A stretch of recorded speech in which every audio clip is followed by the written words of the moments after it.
শিবচরে বালকেট ও speedboat সংঘর্ষ, ২৬ জনের মরদেহ উদ্ধার। মাদারীপুরের শিবচরে বাংলাবাজার শিমুলিয়া নৌ রুটের কাঁঠালবাড়ি সংলগ্ন ঘাট এলাকায় বালকেট এর সাথে স্পিডবোটের সংঘর্ষের ঘটনা ঘটেছে। সংঘর্ষে এ পর্যন্ত ২৬ জনের লাশ উদ্ধার করা হয়েছে। সোমবার ৩ মে সকালের দিকে এই দুর্ঘটনাটি ঘটে। কাঁঠালবাড়ি নৌ পুলিশ সূত্রে জানা গিয়েছে, শিমুলিয়া থেকে যাত্রীবাহী একটি স্পিডবোট বাংলাবাজারের উদ্দেশ্যে রওনা দেয়।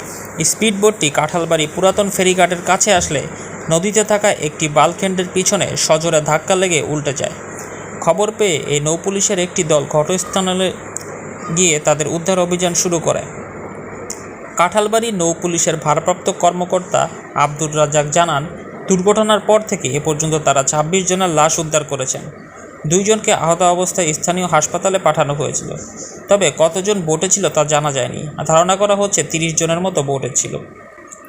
লকডাউনে গণপরিবহন বন্ধ থাকার পাশাপাশি নৌ রুটেও লঞ্চ ও স্পিডবোট চলাচল বন্ধ রয়েছে। তবে এরই মধ্যে কিছু অসাধু স্পিডবোট চালক অবৈধভাবে যাত্রী পারাপার করে আসছে। সোমবার সকাল ৯টা ৫২ এই রিপোর্টে লেখা পর্যন্ত উদ্ধার কাজ বলে জানিয়েছেন ওসি আব্দুর রাজ্জাক। অবৈধভাবে ২০ জনের জায়গায় ৩০ জন নেওয়ার কারণেও এ ধরনের দুর্ঘটনা ঘটতে পারে বলে মন্তব্য করেছেন তিনি।